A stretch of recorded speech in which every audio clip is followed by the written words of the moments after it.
Well, thanks for joining everybody. It's May 15th on the hour, Thursday. And I am not trying to be redundant. I just have to cover this because I've been watching some content on the internet regarding this subject, and we'll get into it. Um, but those of you who are new or not, check out aceofcoins.com. It's a way to get a hold of me. So I have a consulting program. It's not lots of videos, although I do make the videos so that you can get everything you need, hopefully. But people do like to talk to me. Maybe you have something new. So aceofcoins.com has an order form. It's this weird PDF thing. You download it, you can edit it and send it in. It's my version of a secure way to send me data. So it seems to work. I know it's a bit annoying. The other one is the video subscription at aceofcoins.club. Now I have some promo sites, but aceofcoins.club takes merch to credit cards and all this sort of thing. So it's easier. Excuse me. And you can watch those videos, and my idea is that you watch them and understand how I think and how I solve problems. And many of the problems we discuss or that I present are common, and hopefully it's something that you're dealing with and that I've demonstrated something. If not, you can get a hold of me, right? aceofcoins.com for that purpose. So this evening, I'm going to cover something that is really a big deal. In my mind, it's a big deal, and I really want to get on some of these channels like Pearl Davis, Just Pearly Things, Manosphere, all these guys, Rich Cooper, and they're talking about family court, and they're talking about that they just accept losing half your stuff if you get divorced. And it just gets under my skin when you think that way, because that's not how it's supposed to work. They think that it's already established that when you get married, you can just lose half your stuff or more. Because if your wife or your husband leaves, then they can use the court to take your stuff. And okay, that happens. Excuse me, it happens most of the time. And it's because no one's looking at this. No lawyer that you hire is going to talk about what I'm going to show you. And so part of my reason in doing this is it's very important, I think. Maybe and hopefully many of you are not going through this situation in family court, like a divorce or something. But it's the same thing I use, the same methods, strategies I use to look at a tax debt situation or tax collection or any other claim that's made against your property or you individually. And so it has to do with property rights. So if I could, I'm just going to get into that subject. And so I'm talking about a situation where, and I have to use a stereotypical example because the statistics show that it's the wife that files for divorce. So, not always true. And I'm talking about cases where there's no issue of abuse, neglect, undue hardship, imminent harm, or these allegations are not in the pleading, or they're not in the case. Like the divorce is not being sought because there's abuse, okay? Hopefully it's not that situation. It's just your stereotypical, I want a divorce for no reason. So the act of divorcing typically works like this. And again, it's a stereotype. There are exceptions to this, but generally the wife leaves. And I'm going to probably do some muting. If y'all can self-mute, that helps a bit. Okay. Moko and Ray, you don't have to. But anyways, it just cuts out the background noise. So the wife leaves, and then that's what everyone calls files for divorce. Okay. So the divorce is seeking the declaration of the dissolution of a marriage. This is known as a declaratory relief. It's a request for declaratory relief. The marriage was formed by announcing the marriage or the intent to be married to the public, to your family, in the newspaper, however you guys did it. This is how we do things. This is modern society. So the marriage takes place, and at some point, the wife leaves. So she needs to go to the court to get the court to declare, using public records, the dissolution of the marriage. That is the function of the court. There's nothing wrong with that. The marriage license doesn't factor into this. The marriage license doesn't confer jurisdiction. We're still going to use the public records to declare the dissolution of a marriage. There's reasons for that. We want it time-stamped. Maybe we want it time-stamped for reasons of debt. Maybe there's outside contracts, right? And so those may be affected by the marriage or its dissolution. So it's necessary in our society to do this. Now, here's where we have a problem. You have the United States government, U.S. Congress, modified, amended the Social Security Act to include provisions that provide matching funds for the states where the courts in that state have awarded, let's say it's called alimony and child support. So that dollar amount is then somehow accounted for and qualifies the state to apply for and receive matching funds from the United States. So it works like this. The federal government is paying your state to break apart marriages. That's how I look at it. Because without this incentive, you're not going to have these unfair results that people are always talking about. They're always complaining about. The wife left me and took everything, or took half everything, or took the children, and I'm paying for it. That's the reason why that's happening is not for your interest. It's for the state to get the most money from the feds under the matching funds program. This is Titles 4D and 4E of the Social Security Act of 1934, I believe. That's right. Check that out. All right. Yeah, that's correct. Yeah, they're always going to rule against the one that can pay the most child support. Exactly. That's how the order works. So the most value. So think of the case file, the divorce proceeding, as a ledger that is opened, an open ledger, open account with your case number assigned to the petition that's filed. So the petition seeks the dissolution of a marriage, let's say, and maybe child custody, right? Child custody involves property rights, private property rights that are intangible, but it also involves fundamental rights. And then the other part is just the simple public announcement. All right. So filing a case in court in any civil proceeding, I'll ask you guys this. If I sue somebody, it's because of what? Maybe that person owes me money because we had an arrangement and he didn't pay. So I already had a right to something that I'm not getting now. And I need, in a civil society, I need the access to the court so that I can forcibly take my property back. I can recover the losses from an obligation that I already had before I came into the court. So if the wife leaves, she goes to live with her mom. Again, stereotypical example. What do you think were the terms on which she left? Anyone? Anyone? What happens? The wife leaves and on her way out the door says, I want a divorce. And leaves. Did she get terms? Because that changes the marriage. The marriage is expected to be for life, right? But she changed it. So she leaves and then without terms. That's what I'm getting at. So there are no terms, but maybe the husband's angry and he's not going to try to work with her. He's not going to help her. He's not going to pay her money. That happens. But in many cases, because the children are involved, possibly, the husband wants to help out. He's going to try to work something out. I'm not saying all husbands are like the do-gooder. Some are not. But I'm just saying, she leaves without terms. Then she gets a divorce lawyer. The divorce lawyer goes to the court and files a petition for the declaration of the dissolution of the marriage. And then it's expected that she's going to take some property out of the household now. Maybe she's going to take some money from the former husband going forward. So what entitles her to do that? First, she left with no terms. She already had the benefits of all that money and property and chattels and everything in the household. She had those benefits and she left without terms on those benefits. And then she went to the court and now is seeking to impose new terms on the benefits she was already receiving. You follow me? Mm-hmm. So how is someone able to do that? How is someone able to file a case in court and suddenly have new rights and benefits against the other party that he had before, that he didn't have before he filed the case?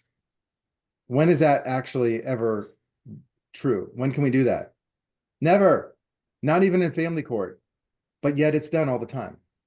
So the wife comes back around, goes into the court, asks for these things, and then it's expected that we're going to start off with discovering assets. Let's disclose assets. Why? What does that have to do with declaring that the marriage is dissolved? Nothing. There was no request for property or money. Now, maybe there is, but there's no allegation of an obligation to convey the property or the money. That's what I'm getting at. There's no allegation. There can't be, because she was already receiving it. She was already enjoying the benefits of it. Now she wants to change the terms. Can I go to the court when I want to change the terms of a partnership agreement I have with my two partners? And let's say I have a really good idea that's going to benefit everybody, but they don't like it. So I say, well, I'll just go to the judge and get him to change it for me. unilaterally against you, what you guys wanted. Can I do that? Why can't I do that with a marriage? I can't, but they let you because you have this big brother paying for this. Okay. And so we're going to overlook that. So no commencement of a lawsuit gives the person that's filing it new rights just because he filed it. He comes into the court with the same rights he started with. And he's going to try to enforce those rights. That's what the court's for, not to give you new rights. Because then you could just retire, right? I just sue enough people and I get all these new benefits in society. No, it doesn't work that way. So I come into court and I make allegations. Now, the allegations, if I want property, I have to allege that there's a duty to pay me the property. Like, for example, I come into court and I allege a postnuptial agreement. That doesn't preclude me to sue, but in the postnuptial agreement, it says upon divorce, when I leave the household without terms, it's our agreement that you will do this and I will do the following. So in the complaint, that has to be in there. There has to be allegations of an existing obligation to pay money and relating to child support. Now think about it. I have so many people that are getting in the situation about child custody, and I'm told there is no custody arrangement. And I say, well, is your child dead? I mean, who's taking care of him? You're taking care of him, right? That means you have custodianship of the child, right? Your son, your daughter, your both son and daughter. So you do have a custody arrangement. You just don't have it in writing and you didn't call it that. It's called parenting. Okay. You already have it. And so the court is supposed to consider the arrangement that you already have, and it doesn't have it. It ignores that. So there's no allegation of an obligation unless there's a postnuptial, because there could be. But the ones I've seen, most of the time, most people don't have postnuptials or prenuptial agreements. And so there's no request to the court to enforce those terms. Okay. So what's happening is they're going off the statute. Now we get into the statute, but John, the law says I have to divide up my property. I have to sell my house and give half the money to my wife. Does the statute say that? Without even reading a statute in any of the 50 states, I'm going to ask you this question. Do you think there's a statute, after what I just said, that gives somebody new rights over real estate? Let's say the house, for example. New rights just because he filed a case? Nope. Of course not. Right? So what are we talking about? Oh, there might be a statute that says upon the disbursement or distribution of the property, or the sale or disposition of the property, here's how they should be divided, unless there's another agreement. So here's what your state legislature is doing. It stops, with regard to the statutes in the family court, it stops writing statutes right before it's going to say you must sell your house, because the state law cannot do that. And then there's this little gap here that they let the judge fill in using his powers of contempt. This is what's going on. So how is your property being forcibly disposed of? You're being threatened. You're being told by the judge or your attorney, you have to agree to liquidate your property and divide up the proceeds. You're being told this. And then if you don't like it, you say, well, I don't want to do that. And your attorney says, what? You have to do that. And most people say, okay. Or if you're really kind of like uppity, you say, well, wait, I don't want to do that. Why do I have to do that? Because the judge will hold you in contempt if you refuse. Oh, so that means I'm going to be held in contempt. Now my wife has more power over my property than I, because of this threat of violence against me, because I won't exercise my will, because you can't coerce me. Now I'm going to be the victim of an act of violence. I'm going to be imprisoned because I won't voluntarily distribute my property. Whereas if you actually had the authority, right? If the judge had the authority, why would he need you to get involved? Right. Then it's not your property either, right? Think about this. How many of y'all have title to property, or at some point in your life have had title to property, real estate? What is that called? You get, from the seller, you get a quit claim deed. That means that the previous owner of your property, once you pay for it, he quits his claim on the title and gives it to you. Now you have the claim on the title, right? That means you now have the right to sell the property. The other seller, he's divested his right to sell the property by selling it to you because you gave him money. This is known as a quitclaim deed. You guys know this, right? So those of you who have a quitclaim deed and you read it, your name's on there. What does that mean? That means nobody on the planet can tell you what to do with your property unless you ask for some benefit from the government. For example, if you file bankruptcy, okay, that's different. So do you not have a right of enjoyment and a right to rely upon that quitclaim deed? And isn't it a matter of public record? And isn't it a matter of law that that quitclaim deed gives you that right? Do you have a right to rely upon a law that was promulgated by your state legislature? Mhm. And so who is a judge to come along and say, no, no, no, no, none of that matters. You got to do what I say. And if you don't, you go to jail. That's what's going on in your family court. Now, this sounds kind of, all right, we understand this, but I'm getting into the little details here, looking under the hood. This is what they're doing. But it gets more sinister than that. Because how is a judge doing that? He can't unless, like I just told you, you ask for protection in the bankruptcy court. Or if you find yourself in bankruptcy court, there's such a thing as an involuntary bankruptcy, but you have to meet the criteria. So if you don't want to go into a bankruptcy proceeding, but you have so many creditors and they all get together and they file a petition with the court's going to say, all right, we'll put this guy, this debtor, into receivership so that the creditors can recover. And they do that with corporations, not people usually corporations, okay? Involuntary bankruptcy. What about, this is known as receivership. So a person is appointed by the court. Typically, it's an attorney that's appointed by the court to conduct the receivership. We all understand this person to be the trustee in the U.S. bankruptcy court. But did you know that your state court can administer a bankruptcy if you just ask it? If I don't want to file a bankruptcy in the U.S. district court, the federal court, I can file it in my town.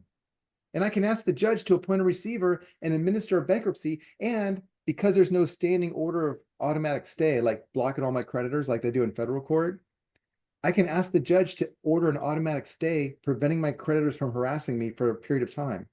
But nobody does that because lawyers don't want to do it. It's too much work. It's so much easier to go to the U.S. bankruptcy court and populate a bunch of forms online and file it in 15 minutes and charge you $4,000, okay?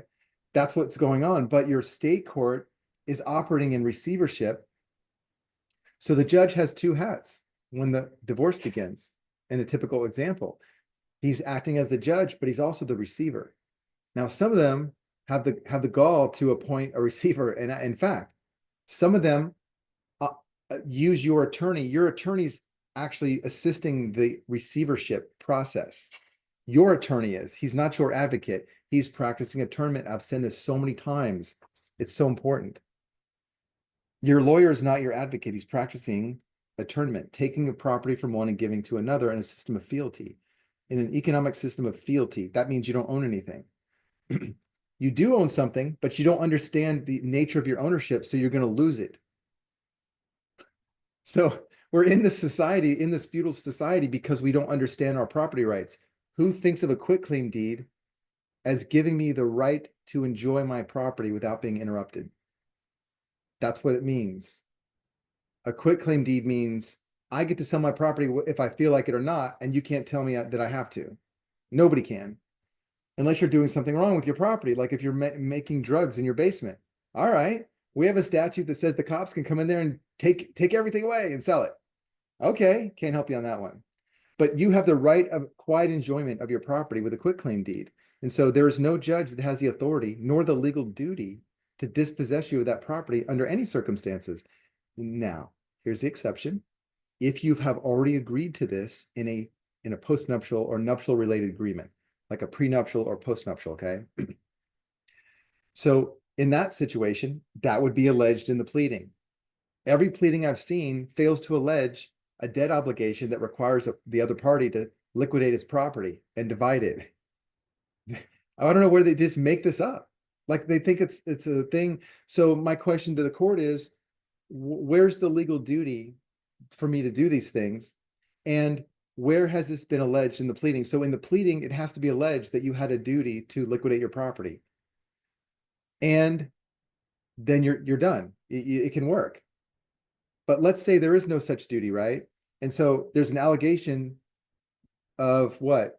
in the pleading, there might be an allegation of a demand for money. Fine, you can do that. You can demand money in the pleading for a divorce. Now there's another aspect to the divorce proceeding. Once you do that, now you have a declaratory relief and you have a claim for damages, right? Ooh, wait a minute. If I'm asking for money in a divorce proceeding, that money is for damages. What else could it be for? Breach of contract? Okay. Where's the postnuptial? Oh, there isn't one? Okay, so then it's for damages, right?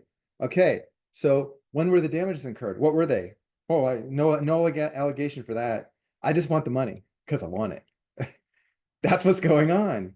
So now the judge is operating in receivership. The first step is discover your property rights, your access to your financial records, so that they could be liquidated without your further consent. Once you give up the access to this data, like your bank records and this sort of thing, then through third-party action, like a summons or whatever, the other side, the other party can go take that property. And in many cases, the court orders the liquidation of the property while the proceeding is taking place before there's an adjudication of a debt obligation.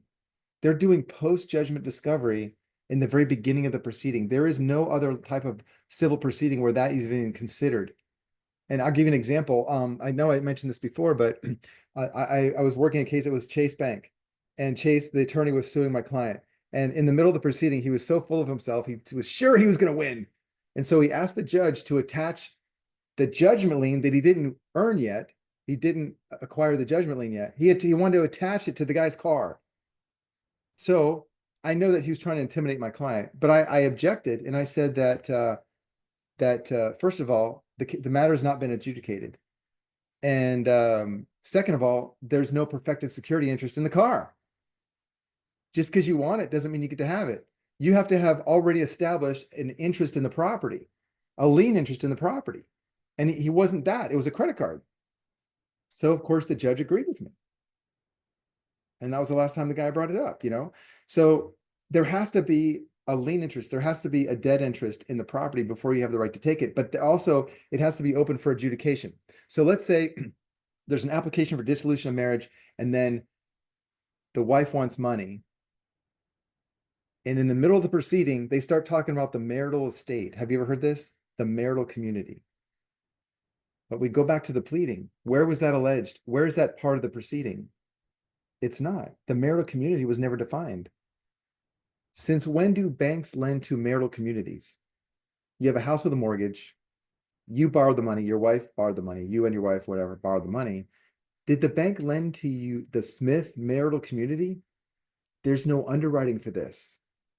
So the marital community technically doesn't exist. You can allege it, and you can identify it and describe it in the pleading, but that's never done. So here's what happens. In the middle of the proceeding, they're talking about liquidating the marital community to be fair to everybody. Let's split it 50-50. That's not fair. What if that creates a financial hardship for somebody? Why haven't we considered what was before? We're supposed to preserve the status quo in the court. That's what it's for. So the marital community is not a party, and it's not within the cognizance of the court.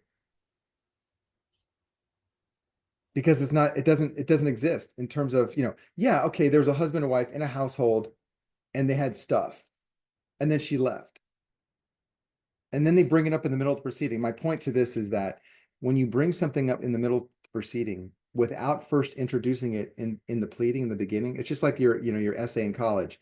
If you start talking about something in your essay, it's such a brilliant essay, except in the middle of the essay, you had a new idea and you started talking about it, but you never introduced it in the beginning, you're going to get a poor grade, right?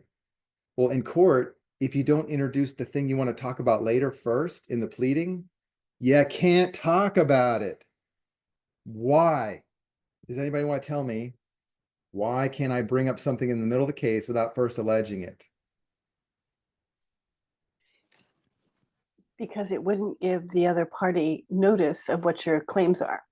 Yeah, I'm denied a defense, right? I will defend myself. You can't defend yourself, yeah.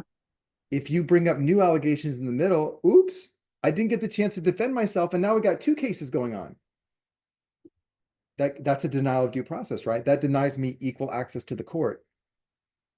So you can't just sue somebody for a thing and then in the middle of the proceedings say, oh yeah, I want this other thing too. I have a new claim I want to talk about now since we're in court. That's the essence of what's being done right there.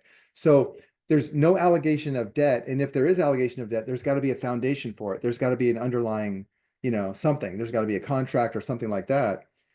But there again, just because that's in there doesn't mean that all of a sudden we have to liquidate property. It's just like if you owe a credit card company money, it doesn't mean you have to pay them, but it does give them the right to sue you, and they can still lose. But if they win, the credit card company now gets a judgment lien. And does that mean you have to pay? Still, you don't have to pay.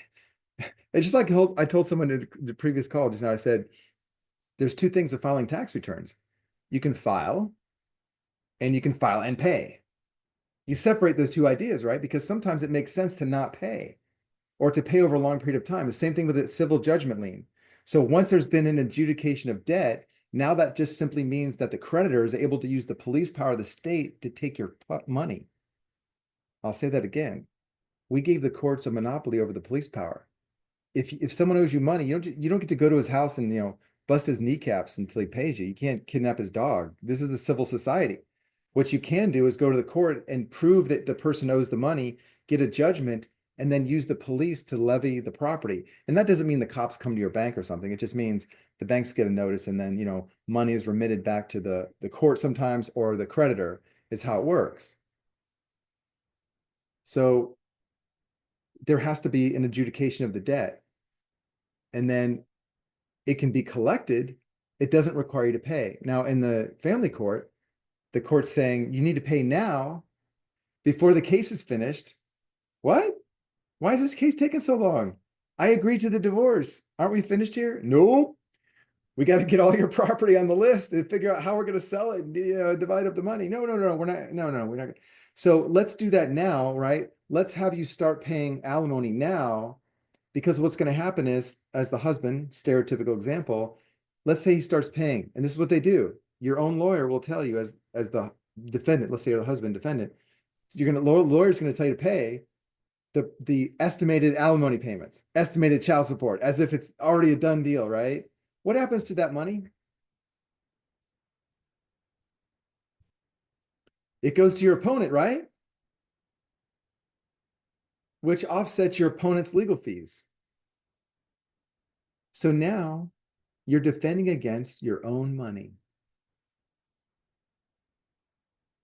You see how this works? And since when are husband and wife two parties? Since when are husband and wife plaintiff and defendant? I don't care if they want to get a divorce. Until they get a divorce, they're still one party.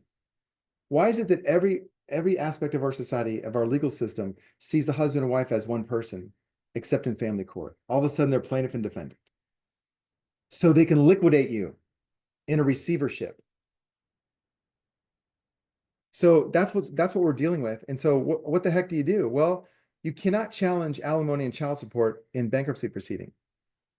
So why would you use a bankruptcy court? You're in state court in a divorce proceeding. Your property is being liquidated by a receiver. Why not go to the United States court receiver with an automatic 100-day stay on the receiver in state court before there's an alimony payment? It's not an alimony payment. It's the consequence of a fraudulent receivership, not alimony. You got to call it what it is.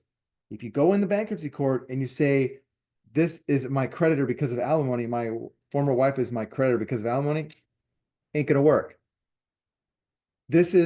I'm the victim of a fraudulent involuntary receivership, and my money's being taken and I'm having to fight against it. I'm paying the other side's attorney fees, and I'm paying my attorney fees also. To some extent, you're not going to talk about too much of that, but you're going to use in some cases, you can use the U.S. bankruptcy court. Here's the way you do it. If the court is acting as if you have an obligation, maybe the court has a claim on your property. I'm just saying.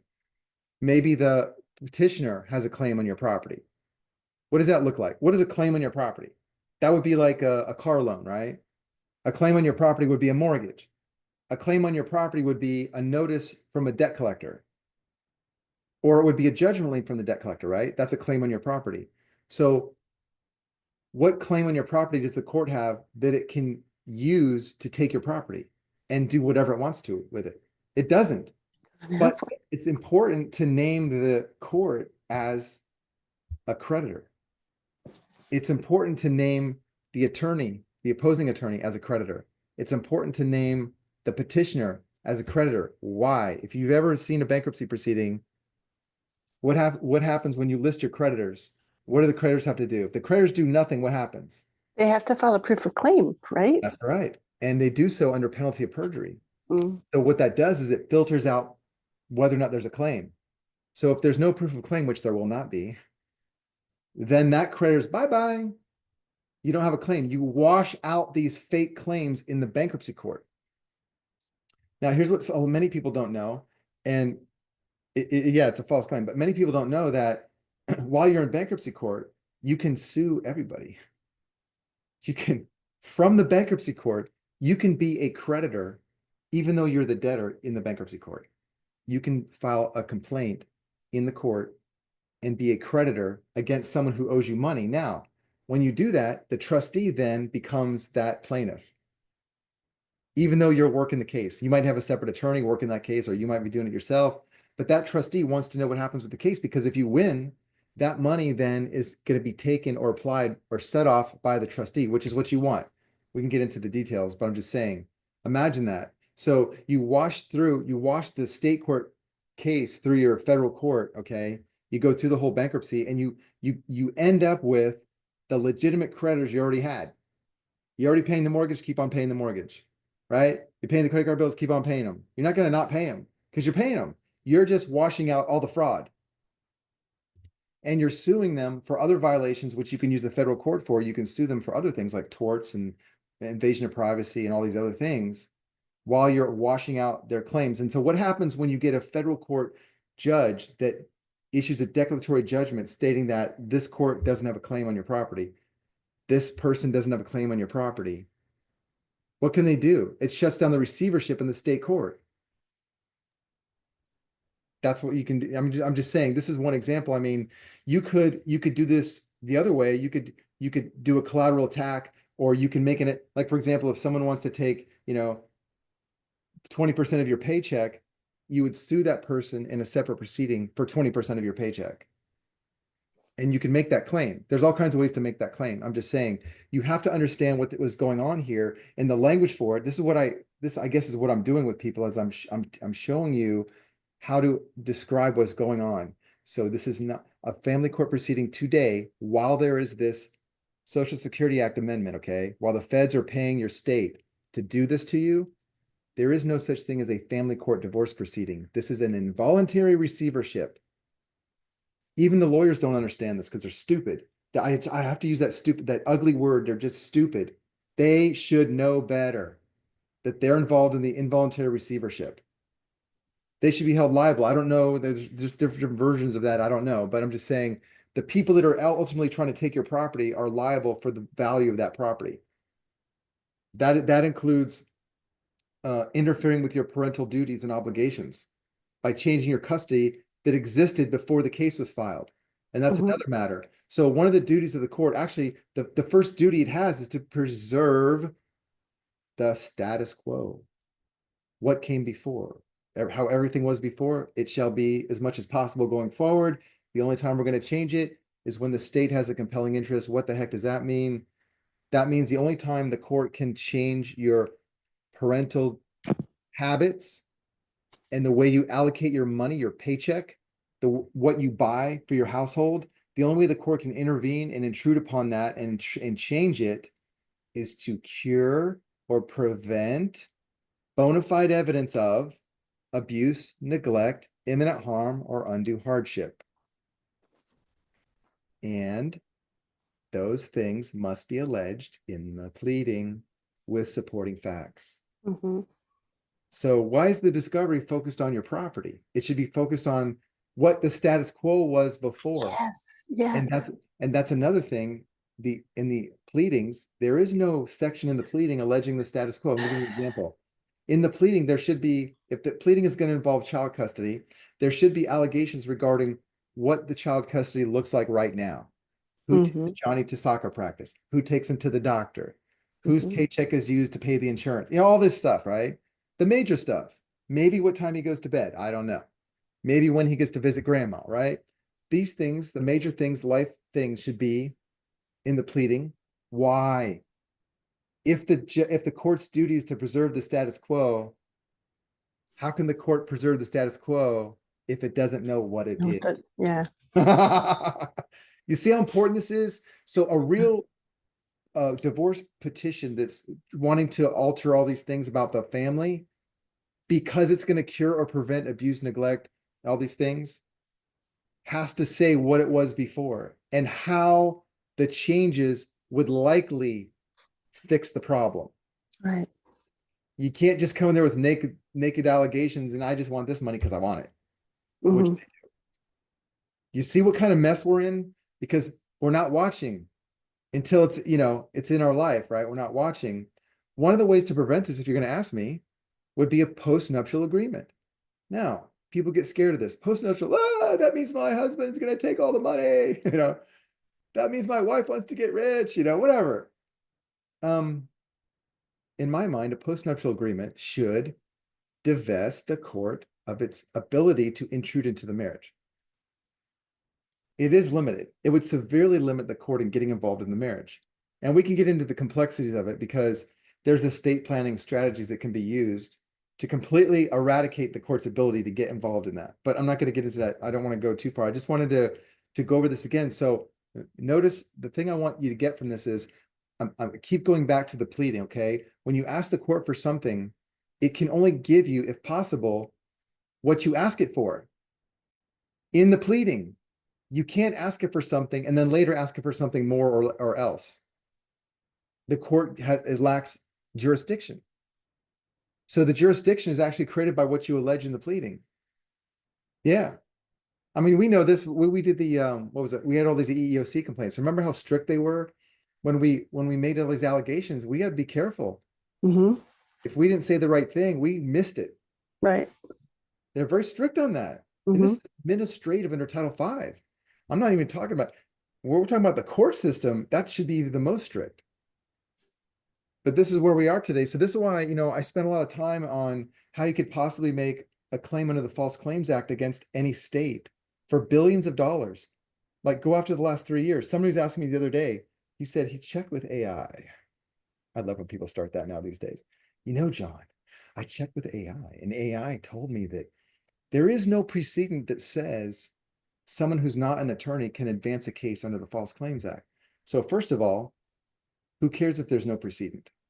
That doesn't mean anything. It just means there's no precedent. It doesn't preclude you from doing it. But instead of explaining myself, does anybody want to guess what I told him? Ray probably knows. What the heck did I tell him? He goes, I don't know, John. The AI said there's no precedent that lets someone sue under the False Claims Act who's not an attorney. What do I do? What did I tell him? Do it anyway? Yes. I said, file the case. Mm-hmm. Stop being a baby. Stop trying to game the game before the game starts. I know. We're all guilty of that. Yeah, well, I've done it. Yeah. Realize when you're going to do that. Stop trying to game the game before the game starts. Mm-hmm. Start the game. Mm-hmm. Yeah, AI is pretty good. So you can teach it. So what I do is I give it in baby steps. So I will do a lot of the work. I will guide it. I want it to be biased to give me what I want, right? So then I will ask it for very specific things until I get what I want. So it takes a little bit of time. Yeah, anyways. And I use ChatGPT. I'm sure there are better ones. Ray probably has a better one. You were telling me one Sentient or something like that the other day. Yeah, I just use that. The Sentient one's just specifically case law. Yeah. It'll create complaints too, though. I take that back. It's more than that, but it's good. And don't be lazy. I mean, I could be lazy too, but what I found is I'll try to be lazy. I get bad results from the AI. Yeah. So I do a lot of work before. Yeah, I work hard before I get to the AI. I use the AI for like a reference tool and verification. When I already know what to do, then I just ask it for the verification. So yeah, and you go back and forth and you confirm. Yeah. So anyways, it's a good tool. I was just talking with a physician today, one of my clients, and he's doing some really cool stuff regarding the fake pandemic. It's still going on, right? And so we were talking in our conversation, he recorded everything. And I told him, I said, why don't you take, because he has to advise his lawyers. he's a very smart guy. So he's actually able to coach his lawyers on how to do stuff. And he just asks me once in a while what I think about certain things. And so we had this conversation. I said, well, take the recording and, transcribe it and then feed it to the AI and ask for a summary. And then you can advise your lawyer, So it's so fast, right? So, I mean, you could probably take the transcript from this call and ask the AI to summarize the salient points. So, yeah, Ray, what was it? Sentient you were using? Sentient. Setient. Setient? Like you're sentient and non-sentient. Most people are non-sentient. Well, there's Yeah. no, it's CET, not CENT. Oh, Oh. Okay. CETIENT. Yeah. Look at Yes. Yeah. Okay. CET. Like whale. I think makes me think of yeah. I don't know. Yeah, CETIENT. It's a legal Okay. research AI. Yeah. So, Oh, so these are the inner workings of what's going on. And so when I watch these channels and they're just talking about like as a done deal, like, okay, if you get married, you can lose half your stuff. Wait a minute. Yeah. Yeah, it's not that. It doesn't have to be like that. And it's not even good for the people. It's not good. It's against because- public policy. I mean, we can get to that level too. We could talk about how it violates public policy. What is public policy? What builds modern society? Families and small businesses. And So who's you want to under destroy the family? Okay, well then you're from another country or something. This is evil, and so it's against public policy. Yeah, yeah. So the catalyst behind all that corruption, the catalyst though, is that matching funds on I that know. 4D. Yes, So yes. if you guys want to take that one on, so I kind of want that to be there. I mean, if it were repealed, I would celebrate. But as long as it's there, I think we should teach the states a lesson and sue the crap out of them for billions of dollars. Don't make a claim for less than $1 billion, okay? Sue them for the last 3 years of money they've got under the False Claims Act regarding this aspect, right? But yeah, I just think you could take go back and look at the legislative history if you can find it. You can probably find it pretty easily. Look at the congressional amendments to the Social Security Act, okay? And find out when the titles 4D and 4E were amended into the Social Security Act, and look at what was done. Look what happened. So there's a proposal, right? Someone congressman sponsors it or something, right? And they assign a bill number, then they put it up for vote, and then it goes to the Senate, right? So go and look at that legislation and see how that was done, and then copy that same process and write your own bill, repealing those sections, and put it up through your congressman for a vote. See if you can get it on the House floor for a vote and run it through Congress. Now's the time to do it. And be loud about it. Let the people in, that are in our administration right now, in the federal administration, let them know that's what you're doing. Hey, would you hand me Because of all these false claims being made and getting federal money for free for lying. Why is it a false claim, by the way? I know I don't say this too much, but why is it a false claim for the state to say that there's so many alimony payments being made and child support payments being made, and therefore we want matching funds? Why is it a false claim? Well, it's supposed to be misuse of funds on the False Claim Act as your cause of action. So, well, there was no actual obligation to pay. It's a fraud. So the people involved in the case were defrauded by the state, and the state then used that, relied upon those records to obtain money from the Fed under those false pretenses. Yeah, that's why it's a false claim. It's a false claim too. I mean, because they'll award it to the wrong parent on purpose if the other parent can pay more. It's all about who's going to be the most stable payor. That's going to get the state the most and money. On the 4E, they get $250,000 per child they pull from a family to send to a foster parent. Yeah. Yeah. You guys got to sue for billions. You really should. And look, I think I know of one person doing this right now. So you've got a 60-day waiting period. You got to serve the summons on the Department of Justice and let the DOJ have a chance to jump in there. And if not, then you serve it on the state. You serve the state and the DOJ, I think is what you do. It says in the statute. And then you do it.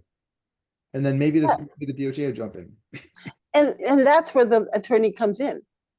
The DOJ takes. I think if you do it right, Yeah. I think you're going to get, and once we do a few of them and the DOJ jumps in, which I think might be likely, then look, if you file a case, your name is on there for the funds.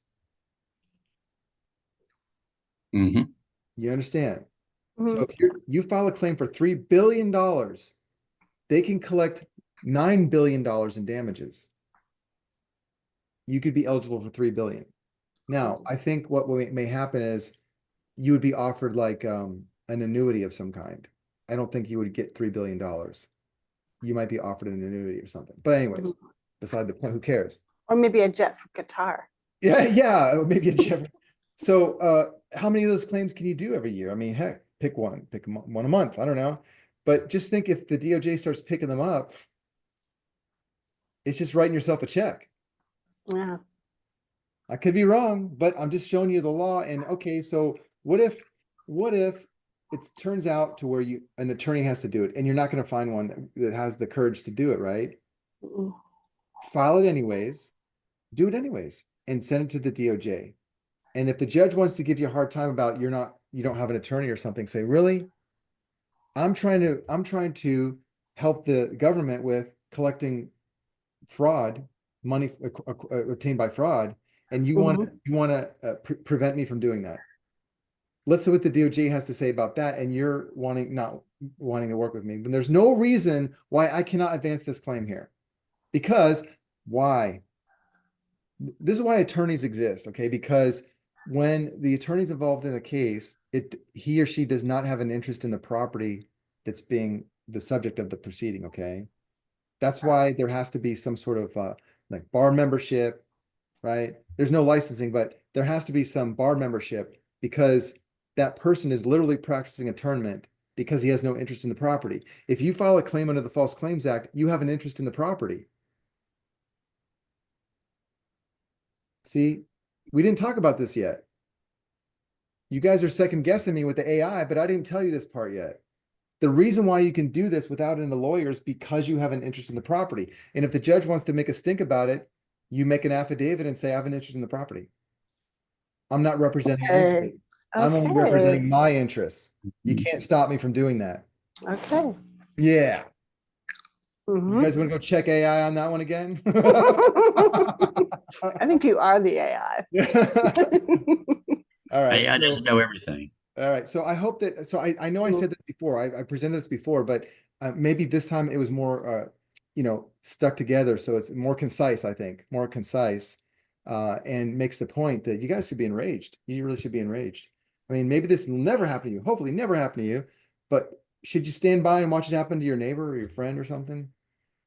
Don't let them accept it. I just get so angry when I see all these channels talking about this. Oh, well, that's what happens. And a lot of times people don't realize this, okay? Men think that if they just don't get married, then they're immune from this. And So, John, if my buddy's going through this in a divorce and he doesn't comprehend, it's going to be over their head. it I will just be. tell him, say, look, just quit claim me 1% of your property. Then I have beneficial interest property, and I can file a False Claims Act. Okay, that creates two things there, but yeah, okay, legally, technically, sure. Well, okay, on the False Claims Act, this is government money, right? Mhm. Governments only have money because we pay taxes. Everybody has an interest. Every individual. Right. Yeah. So you don't have to Just do it in your state, right? Yeah, it doesn't even matter if you're in a divorce proceeding. You can just do it. Yeah, you have an interest because it's your money. Right. That's why you have an interest. Hey, Judge, here's a copy of my 1040. You bet I have an interest in this. I Oops. filed one last year. Made lots of money. I wonder if anybody's ever filed a False Claims Act against a federal judge, or the DOJ went after the federal judge that was denying, like you were talking about one denying earlier. More likely you're gonna have someone like an agency like USAID.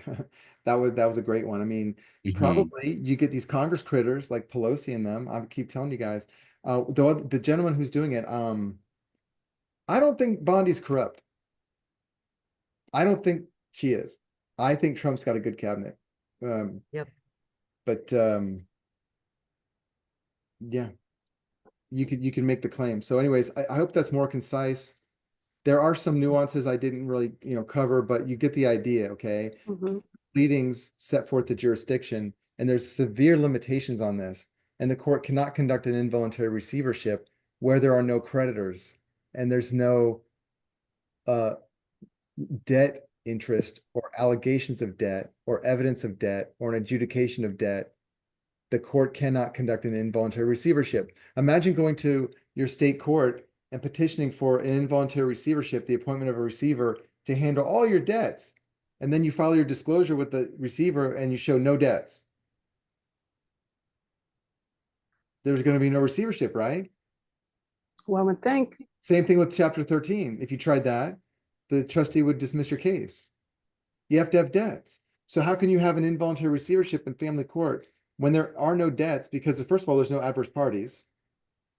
There's that.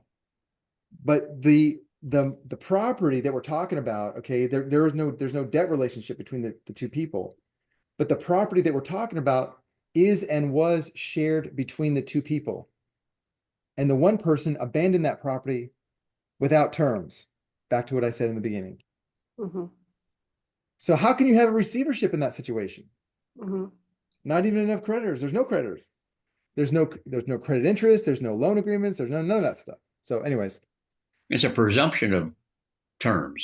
there's a lot of presumptions going on and you can Yeah. rebut them. And when I do rebut them, and my clients do a pretty good job of expressing these, and the judges literally ignore them. They know we're Yeah. right. And you know, Yeah. it's just the other stuff. But so you just go to the bigger fish. The bigger fish is the US trustee. They don't like these little, Bankruptcy court, John? Is yes, that what you were talking about? Okay. yes. You're using bankruptcy court to affirm the debts you're already paying. You're not going there saying, I'm not going to pay, I can't pay my debt. What you're doing is you're going there and saying, I want to affirm, I want declaratory relief, affirming that I still have a mortgage and I'm going to keep on paying it. And all these other bills, my utilities, all that. And then all this other noise in the background, I want the court to declare that there's no debt to these parties. Yeah. And then you'll get your discharge, but what will happen is everything will return back to what it was before you filed. And yeah, the bankruptcy will show up on your credit file, but that's not an issue. That's, in my opinion, that's not an issue.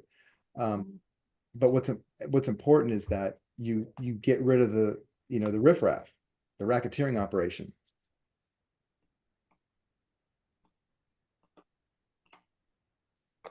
And anything, I'm trying to skim through your questions here.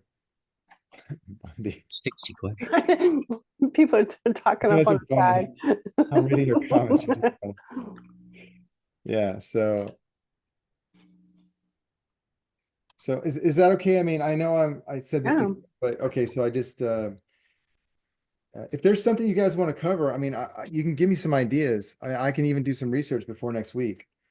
But maybe I'll go back to the cryptos or something. I still am answering the same questions after even people watching my videos, they're still asking the same questions about property rights. Just real quick, what I find on that is sometimes you get stuck on trying to get tax breaks and reduce expenses and then fabricate a way to get a tax break using your LLC and maybe get a loan with your LLC and all that. You're just missing the point there. The LLC is intended to isolate your property rights or something of value that would be immune from other claims in the future that may not exist now or that may exist now. Once you isolate those property rights, you have a different person that you can then use to build your net worth. And so the financial decisions you make should be to improve your net worth. Maybe that LLC is part of the equation. The example I gave earlier today was a gentleman, he was mentioning he paid cash for a house and it was like $900,000, but he put all his cash into it and he's wondering what to do. And my first thought was, well, why don't you use that equity to acquire some more real estate that you can invest in, right? So one way to do that, a quick way to do it, which is not a long-term solution, but it's a short, quick way to do it, is to get a blanket mortgage on that $900,000 home and the investment property under the same mortgage. That way you can use some of the equity from the property in one fell swoop. You could just do one mortgage like that and you can refinance a few years later. But you want to not tie up your cash into a liability like that. You want to take a big chunk of it out and put it into something that might be an asset. And that's one way to do it, a quick way to do it. That was an example. So anyways, there's, I do talk about those things too, but this has just been on my mind and we got to do something about it. So my talent is to look at what's going on in the court and literally follow the rules and see if I can present a proper argument to convince the judge of a thing to do that's the right thing to do. And if I can't, then maybe I can find a bigger fish. And in this case, maybe the bankruptcy court is the way to go. And or a collateral attack on the money interest in the case. And there's many versions of that. Any questions on, you guys want to bring up anything? Now, when you say collateral attack on money interest in the case, Yeah, like for example, sue the receiver. Yeah. For the value of your house. Mhm. Whoever the receiver is, if it's the judge, Mhm. sue him in his capacity as receiver. See how he likes that. And the way you do it is you go into the Tort Claims Act for your state and you find out how to waive his immunity. You waive his immunity and then you sue him. Mhm. Now, here's the thing. If you sue him in the state court, what's going to happen? You're going to file the case in the same damn court that he's sitting in. So his buddy is going to hear it, right? Right. Okay, you should be able to get a fair hearing, but I don't bet on it. Mhm. So there's a rule. I have it. I can show you the brief. There's a rule that lets you bring the matter that's a state case into the federal court if you have a federal cause of action. When you have one federal cause of action, you can bring in all your other state claims in the federal court. Coolio. Wow. That's what I do, okay? I work if I can do that. Now, much of my work is how can I avoid a situation, right? I can do that many times with business and investing and, reorganizations and things like that, asset allocation. I can avoid litigation. But when you're in a situation like this, you got to go and fight. You got to get in there and read the rules and do it. So luckily I have a good team. I can't do it by myself. All right, y'all. I'm going to go. Thank you very much. where you All right, going? thank you. This is great. It was Thank you, helpful. John. All righty. Thanks, Good call, John. John. Have a good Thanks for weekend. joining. Y'all have a good night, good weekend. Thanks, everyone. Bye. Bye.